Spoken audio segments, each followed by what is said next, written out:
Buenos días, chicos. Feliz viernes. ¿Cómo están? Como siempre, se levantan tarde los viernes.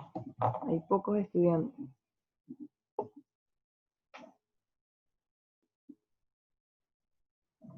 Son las 9 en punto. Hay 69 participantes nada más.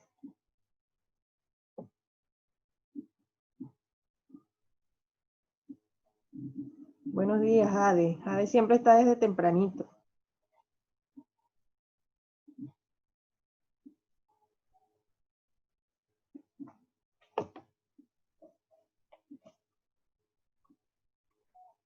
Buenos días, Lucero. Buenos días a todos.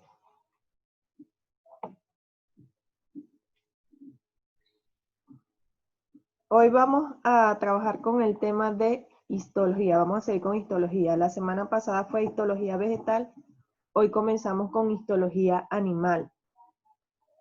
Es decir, vamos a estudiar todos los tejidos que conforman a los seres vivos, pero animales. Principalmente vamos a estudiar los del humano. La semana pasada trabajamos los de los vegetales. Voy a buscar las diapositivas, me avisan si las ven. Hoy les voy a presentar 2 diapositivas.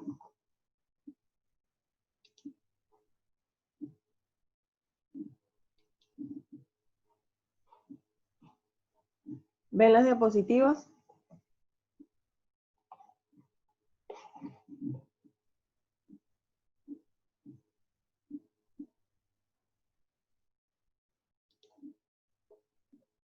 Ok, entonces vamos a comenzar.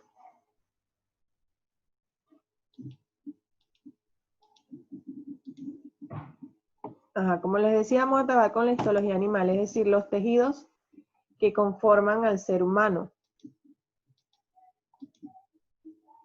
Pero primero, ¿qué son los tejidos? Ya la semana pasada hablamos de lo que eran los tejidos. Vamos a repasar qué son los tejidos.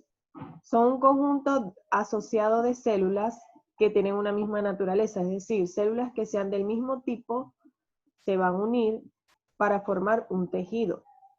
Pero estas células luego se van a diferenciar por su función. Siempre van a estar ordenadas de acuerdo al origen. Todas estas células que conforman un tejido tienen un mismo origen. ¿De dónde se originan estos tejidos? En el momento del desarrollo embrionario se forman 3 capas, el ectodermo, el mesodermo y el endodermo. En el ectodermo se van a formar los epitelios, la epidermis y los tejidos nerviosos. Cuando hablamos de ectodermo, ¿será la capa más externa o la más interna? Ectodermo, ¿será externo o interno? La capa externa, muy bien. Luego viene el mesodermo. ¿El mesodermo sería qué capa? ¿Dónde estaría ubicada esa capa?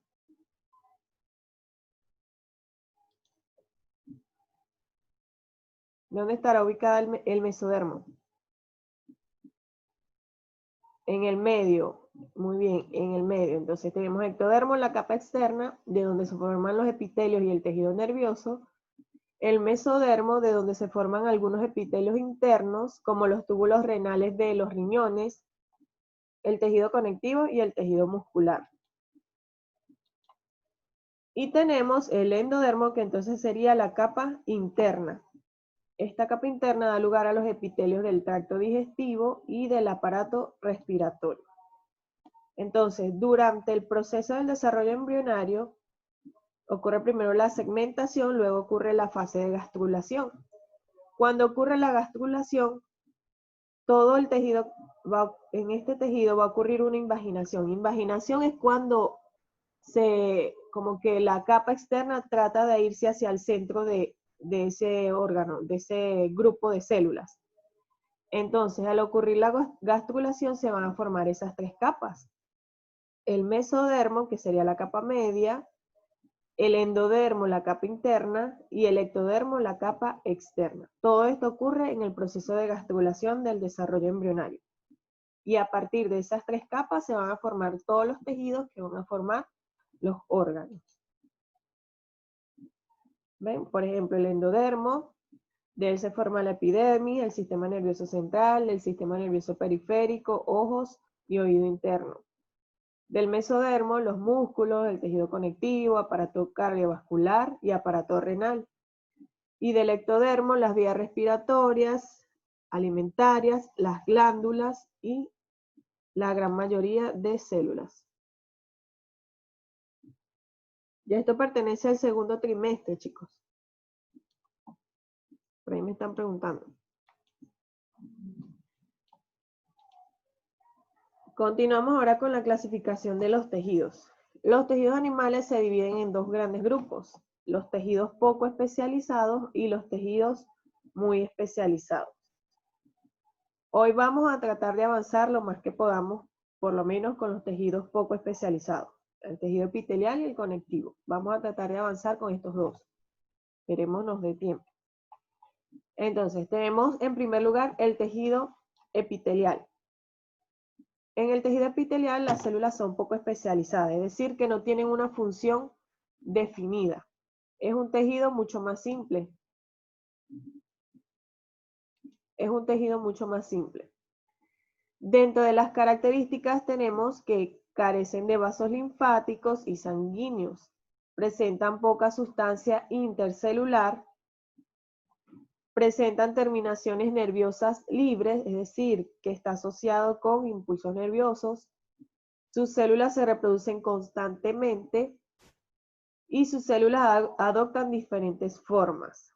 Si sus células se reproducen constantemente, por eso es que aún no están especializadas, están en constante división. En cambio, cuando el tejido ya es muy especializado, ya no se están dividiendo continuamente porque ya tienen una función específica. Dentro de sus funciones tienen regular la temperatura corporal, tienen una función protectora ya que recubre a la mayoría de los órganos, una función excretora porque participa en la excreción de sustancias de desecho o sustancias que no han sido asimiladas por el organismo, sintetiza la vitamina D, sirve de reservorio de vasos sanguíneos y es detectora de sensaciones cutáneas. Al presentar terminaciones nerviosas libres, por eso tiene la función de ser detectora de sensaciones cutáneas.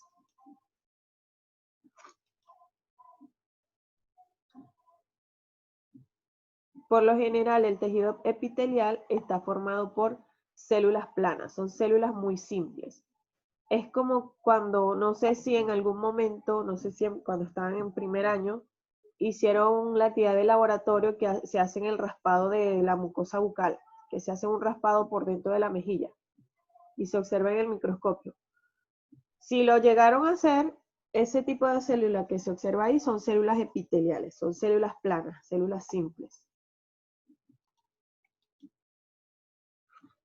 Vamos ahora con la clasificación del tejido epitelial.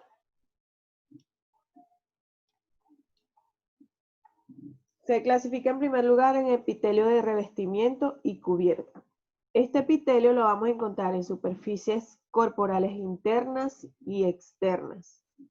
Y se va a clasificar de acuerdo al número de capas y forma de sus células. Puede tener varias formas. Por ejemplo, el monoestratificado simple tiene una sola capa de células y también se le puede conocer como escamoso o pavimentoso. Esta es su clasificación, de acuerdo al número de capas y forma de sus células. Tenemos el epitelio plano, lo vamos a encontrar en los alvéolos pulmonares, vasos sanguíneos, en la nefrona es una parte del riñón, específicamente en el asa de Henle y en la cápsula de Bowman. Esto es parte del riñón. En el pericardio, ¿dónde encontramos el pericardio? ¿Dónde encontramos el pericardio? ¿Dónde nos encontramos con el pericardio? ¿Dónde nos encontramos con el pericardio? En el corazón. La pleura, ¿dónde estará la pleura?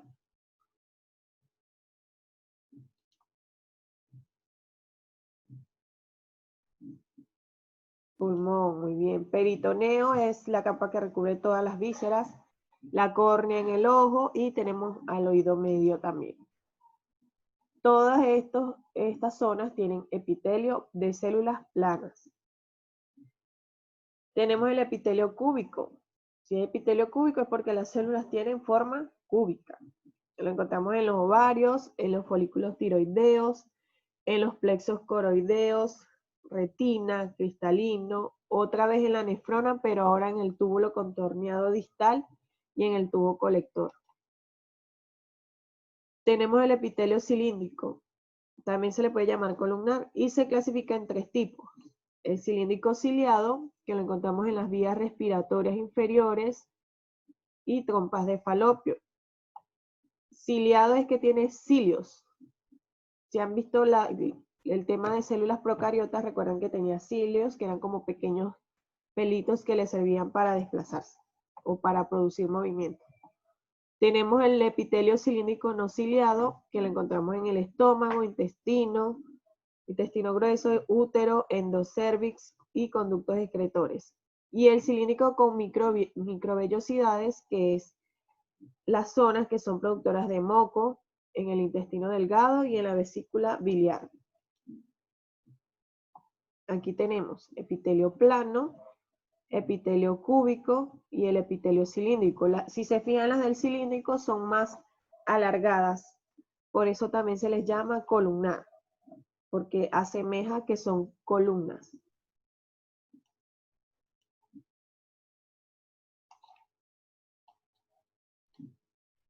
Vamos ahora con el epitelio glandular. Si hablamos de epitelio glandular, ¿dónde podemos encontrar ese epitelio? ¿Dónde estará presente? ¿Dónde estará presente el epitelio glandular?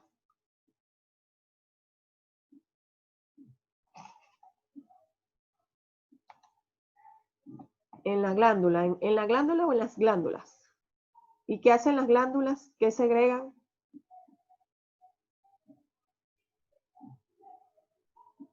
Saliva, hay glándulas salivales, ¿qué más segregan?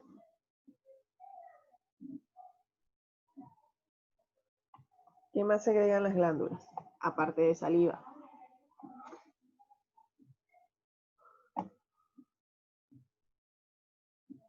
Segregar, que expulsa algo, que libera algo, alguna sustancia. Las glándulas suprarrenales, muy bien, pero ¿qué segregan? Aparte de saliva, por ejemplo, la insulina, muy bien. ¿Y qué es la insulina?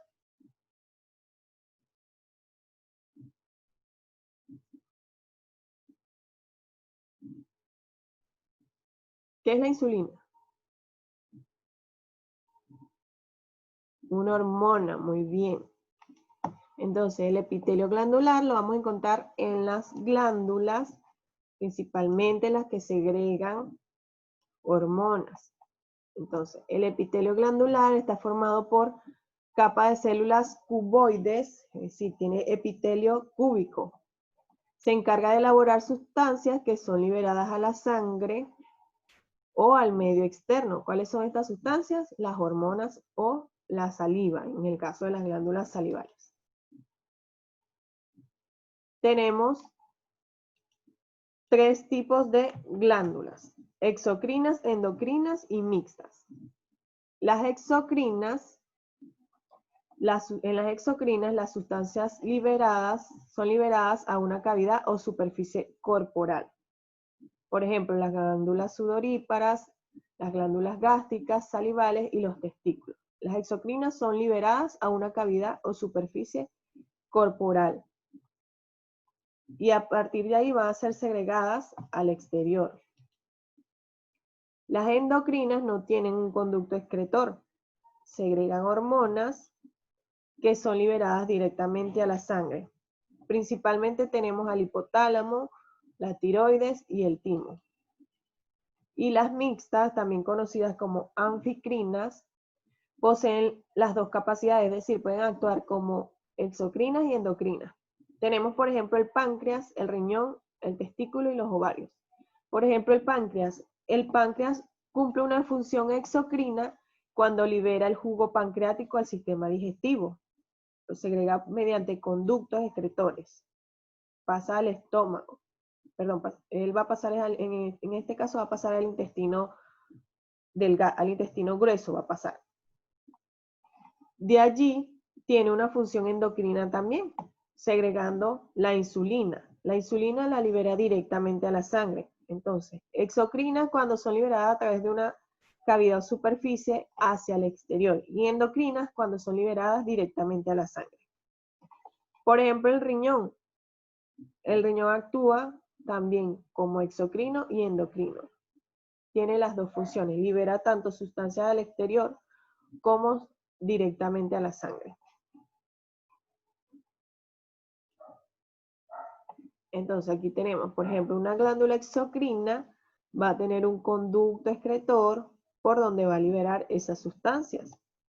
Y una glándula endocrina la va a segregar directamente al torrente sanguíneo. Ajá, ¿quedó claro cuándo es exocrina y cuándo es endocrina? ¿Quedó claro cuándo es exocrina y cuándo es endocrina?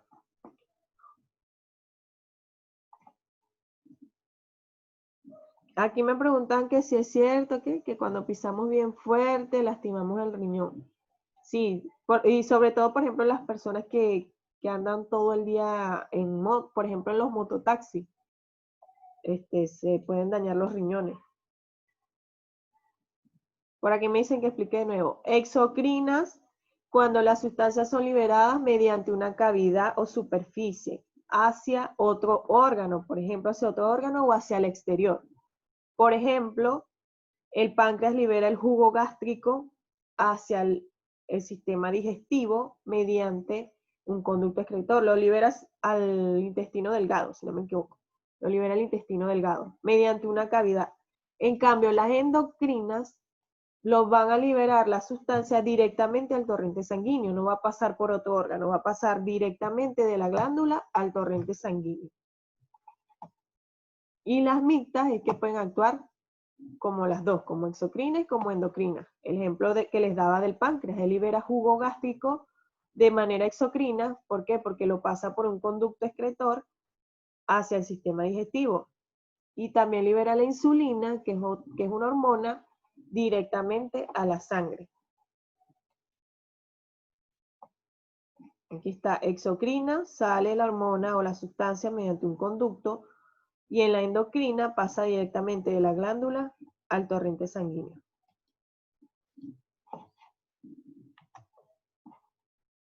Ok, vamos ahora con la otra diapositiva. Vamos a continuar.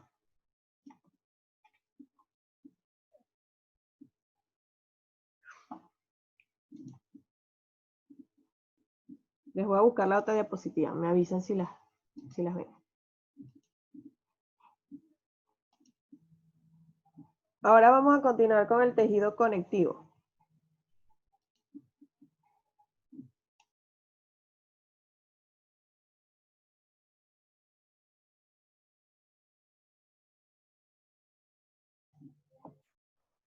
Continuamos con el tejido conectivo.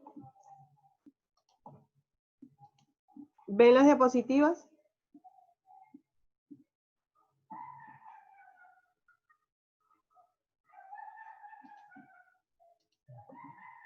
¿Sí logran ver las diapositivas? Bueno, vamos a continuar. Tenemos ahora el tejido conectivo, que también pertenece al tejido poco especializado.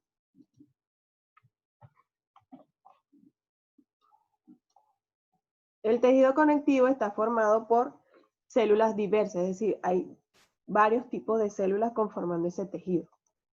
Pero también son poco diferenciadas, aún no se han especializado, es decir, que todavía siguen en proceso de constante división. Y tienen un origen mesodérmico. Mesodérmico quedamos que era, ¿en qué capa? ¿Externa, media o interna? El origen mesodérmico. Media, muy bien. Parte de la capa media durante el desarrollo embrionario. Dentro de sus características tenemos que tiene abundante sustancia intercelular y fibra, es decir, que entre una célula y otra va a haber mucha sustancia intercelular. Digamos que una especie de citoplasma fuera de la célula. Entre una célula y otra hay sustancia intercelular, hay una gran cantidad. Tenemos que tiene numerosos vasos sanguíneos y linfáticos. Sus células son irregulares, es decir, que no tienen una forma definida. Tienen un alto poder de regeneración, es decir, si Si ese tejido se daña, puede regenerarse muy rápidamente. Tiene terminaciones nerviosas, es decir, que está asociado con impulsos nerviosos, y tiene una sustancia fundamental. ¿Qué va a ser esa sustancia fundamental? Una sustancia de apariencia gelatinosa. El tejido conectivo está formado por esa sustancia. Sustancia fundamental se llama, pero es una sustancia de apariencia gelatinosa.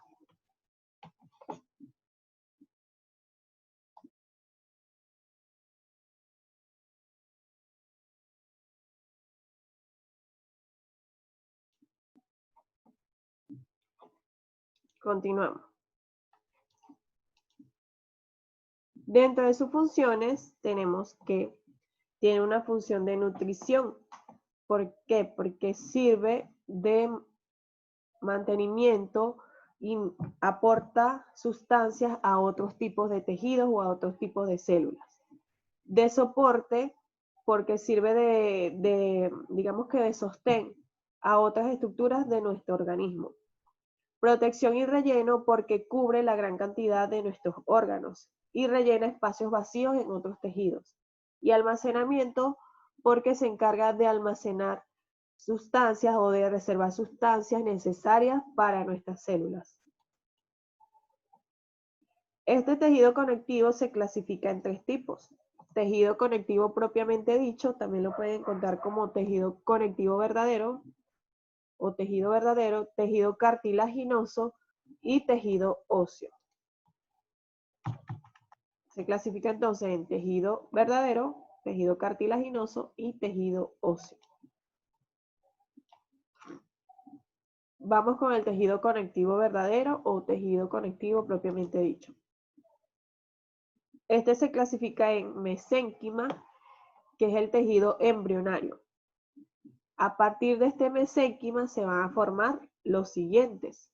Por eso se dice que es el precursor de los demás tejidos.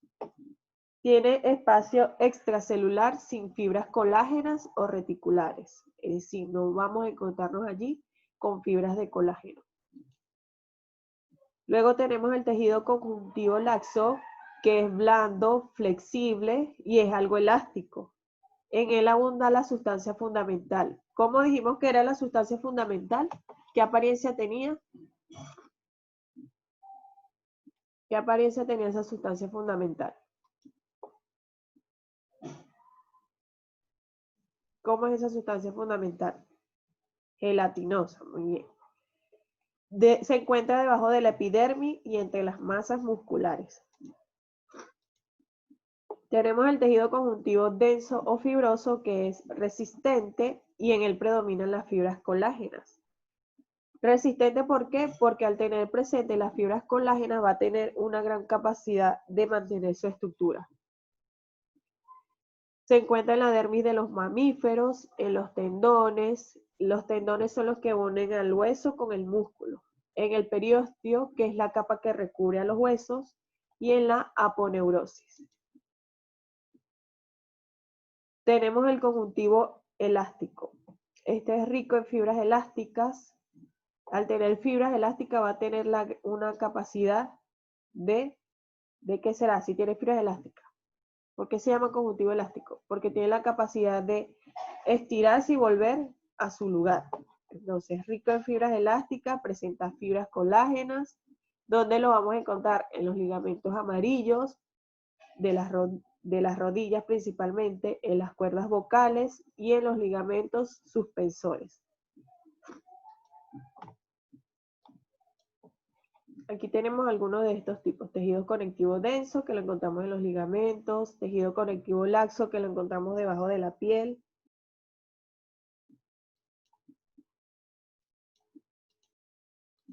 Vamos con el tejido cartilaginoso.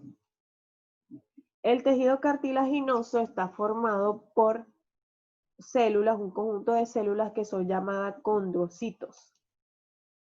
Este tejido tiene una consistencia sólida y semirrígida. No es rígida totalmente, es semirrígida.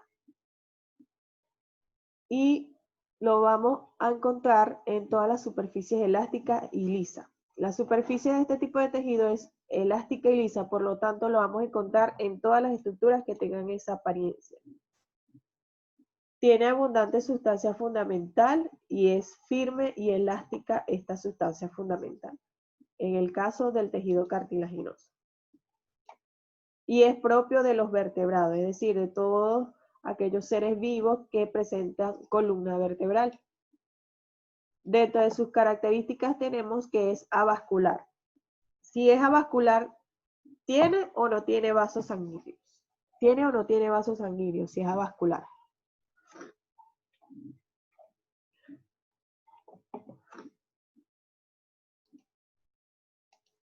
No tiene vasos sanguíneos. Está recubierta por pericondrio. Pericondrio va a ser la capa externa de este tejido.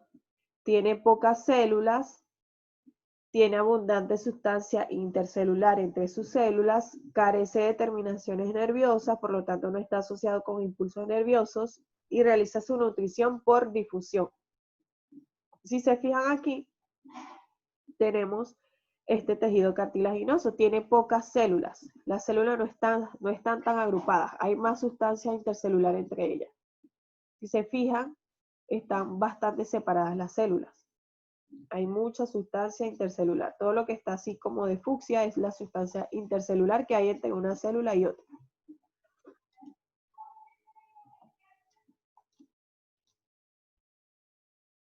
Dentro de sus funciones tenemos que permite la movilidad de las articulaciones, conforma un armazón flexible y resistente para nuestro esqueleto, y sirve de molde para la formación de huesos. Es decir, en algunos casos, a partir del cartílago se desarrolla el hueso. Aquí tenemos como ejemplo el cartílago que tenemos en la rodilla. Aquí es donde se unen los dos huesos y este cartílago, mediante él, se va a unir los dos huesos y va a permitir la movilidad de esa articulación. Vamos con la clasificación del tejido cartilaginoso. Tenemos el tejido cartilaginoso fibroso, es poco abundante en los mamíferos, tiene abundantes fibras colágenas en su sustancia extracelular, carece de pericondrio, y lo vamos a encontrar ¿en dónde? En los discos intervertebrales, en la sínfisis del pubis, en los meniscos, es decir, en las rodillas. Los meniscos son los que se encuentran en las rodillas, y en la inserción de las rodillas, es decir, el cartílago que está allí, presente en la rodilla, donde se unen los dos huesos. Los tres huesos, porque se unen tres. Cartílago hialino. Es semitransparente, opaco azulado y algo elástico. Tiene pocas fibras colágenas en su sustancia extracelular. Es más abundante y se presenta en el periodo fetal. Este cartílago hialino lo vamos a encontrar principalmente en el feto y a partir de allí se van a formar los huesos. Por eso dice que posteriormente se convierte en hueso, porque sirve como de molde a los futuros huesos cuando entra ya en etapa adulta.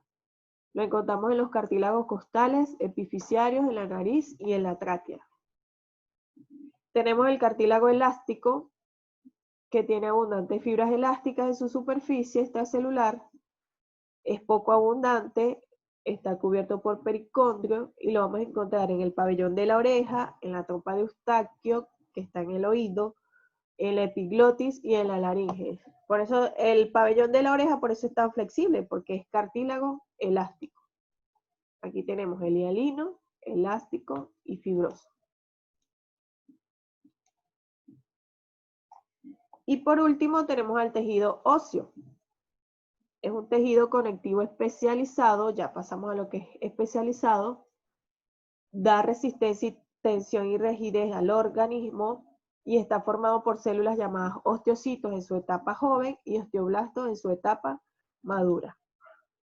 Aquí tenemos la formación del hueso a partir de osteocitos, que mantiene el tejido óseo, osteoblastos, que a partir de allí se va a mantener la matriz del hueso, y todas estas células, los osteocitos y osteoblastos, parten de una célula osteoprogenitoras. También tenemos a los osteoclastos que se encargan de la reabsorción ósea, es decir, la reabsorción de todos los nutrientes que van a mantener al hueso. Dentro de sus funciones tenemos la función de protección, porque protege a los órganos internos, locomoción porque permite el movimiento de los músculos, almacén de sales minerales como calcio y fósforo, eritropoyesis porque contiene a la médula ósea roja y a partir de allí se forman los glóbulos rojos, y función de energía porque tiene la médula amarilla y a partir de allí se forman los lípidos o grasas que nos proporcionan energía. Con esto terminamos lo que son los tejidos poco especializados. La próxima semana vamos a trabajar con los tejidos muy especializados. Por esta semana no les voy a dejar tarea porque no hemos terminado el tema. Cuando la semana que viene terminemos con el tema, allí sí les dejo tarea, cuando ya veamos lo que son los tejidos muy especializados. ¿Alguna duda? Sí les voy a mandar las diapositivas y les debo las de la semana pasada también. Hoy les voy a mandar las dos.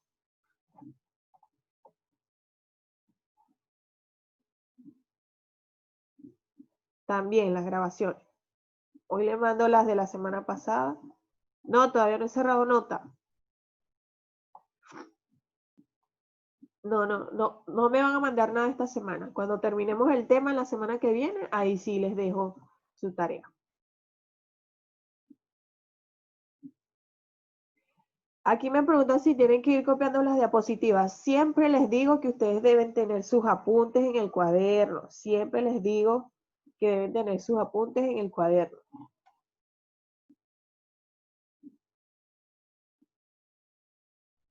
Yo la semana pasada no dejé tarea. No les dejé tarea porque era su semana de descanso. Bueno, chicos, con esto me despido. Feliz fin de semana.